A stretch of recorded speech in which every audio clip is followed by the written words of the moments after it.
So, yun mga kabayan, nandito pala tayo ngayon sa gilid ng Greenland. So, kung napapansin nyo, yung mga fishing boat nila, hindi na umaandar, hindi na yan makalis dahil nga nagtitigasan yung mga dagat dito mga kabayan sa Greenland pagka taglamig. Kaya mahina dito yung fishing mga kabayan sa panahon ng winter. Pagka ganito, hindi sila masyadong makafishing mga kabayan kasi tingnan mo, yung mga yelo na yan mga kabayan, matigas na yan, hanggang doon yan sa dulo. So doon sa dulo, pwede mo nang apak-apakan kasi nga sobrang tigas na doon sa dulo. So dito medyo malambot-lambot pa sa mga kabayan pero mahirapan na yan mga kabayan yung fishing nila makaalis dahil sa sobrang kapal na ng yelo mga kabayan sa ilalim. So ito yung dagat mga kabayan, hanggang doon yun pinakamalaking dagat. So dito yung dulo, ang dulo nito, ang dugtong niya. So ito yung Greenland mga kabayan. So puting-puti lang, wala siyang mga kahoy. Tapos yung mga bato lang makikita ang paligid, pati yung inapakan ko, yellow na snow, tapos yung ilalim niya bato. So ngayon mga kabayan, pupuntahan natin yung sinasabi ko doon na dugtong nitong dagat na to mga kabayan. Ito, dugtong nito ay talagang natatakpan na siya ng snow, tapos makapal na talaga doon yung yellow. So yun mga kabayan, nandito tayo ngayon sa gilid ng dagat. Ito yung lugar ng Greenland.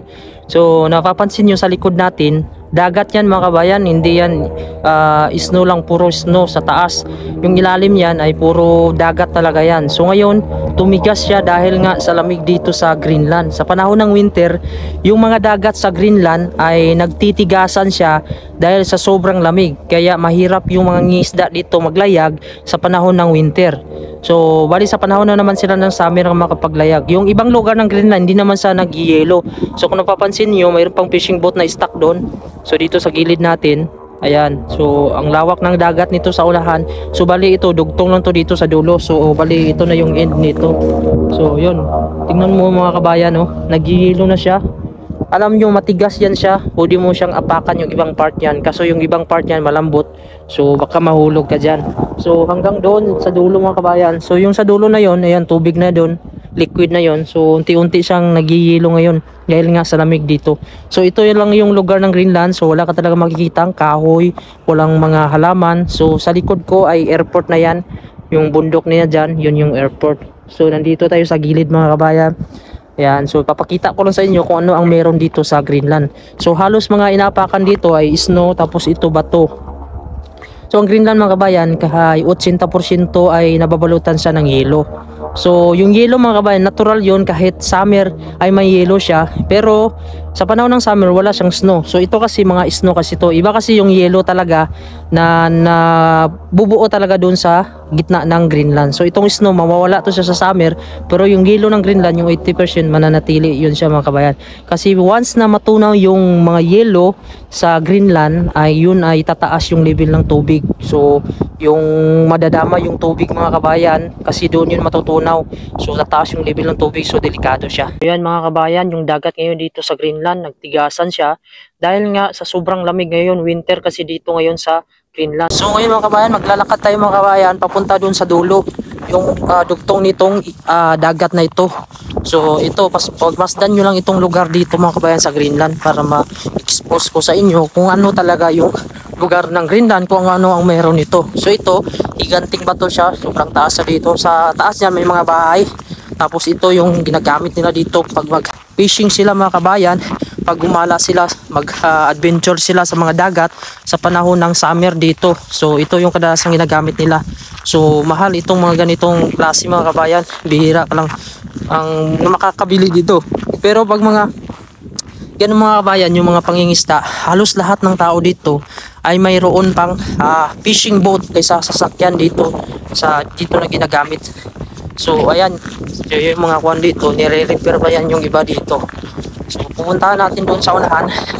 So kung napapansin nyo, talagang puting-puti. Madilim na dito, yung oras natin ay alas 5. So mag-aalas 5 na dito. Alas 5 na dito ngayon mga kabayan ng hapon. Pero wala pa ring araw, so hindi mo makita. Hanggang doon yun sa dulo. Ang malaki doon na imbakan nila ng mga fishing boat at saka yung ginagamit nila sa mga panahon kasi dito ng summer ay talagang maraming activity sa dagat.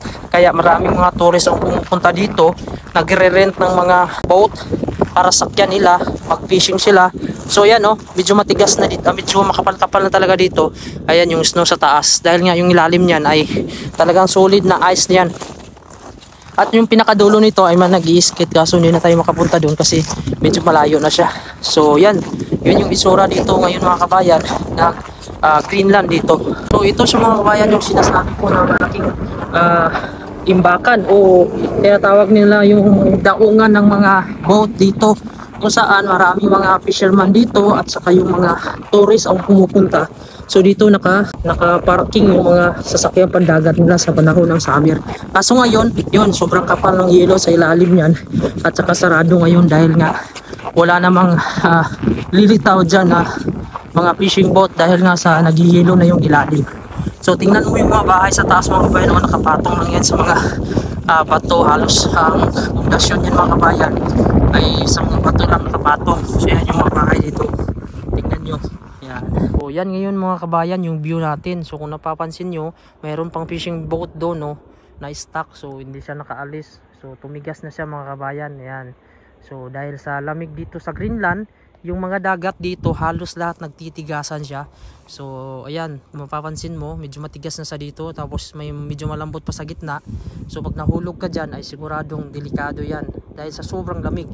So ikot natin yung camera, pakita ko dito sa inyo. Makulimlim lang dito dahil sa panahon ng winter mabilis lang lulubog yung araw dito. Mga alas 4 wala ng araw, saka nag-unti-unti ng dumilim. Yun yung dagat na yun, doon konektado na yun, malawak na yan doon. So doon sa yung dagat na sa unahan hindi pa tumigas, so dito nag-umpisa na sang tumigas. So ayan, kung mapapansin nyo yung lalaki ng mga yelo dito. Ayan. So sobrang lamig kung titingnan mo siya mga kabayan. Ayan oh. So ito yung Greenland. So mga bato lang talaga yung gilid nito. Ayan, mga bato. So wala siyang lupa. So wala siyang matamnan. Kaya may lupa kung matamnan dito, medyo mahirap buhay yung halaman dahil sa lamig. So yun mga kabayan, hanggang dito na lang aking mga video. So nandito na tayo sa loob ng sasakyan dahil sobrang lamig sa labas. So hindi ko na kaya talaga ang lamig pagka tatagal ako sa labas. So maraming salamat po sa laging panonood. Huwag nyo naman po kalimutan i-subscribe ang aking YouTube channel. Pindutin nyo na din yung bell notification para updated kayo kung may bago tayong mga video. Maraming salamat po sa laging panonood and God bless po.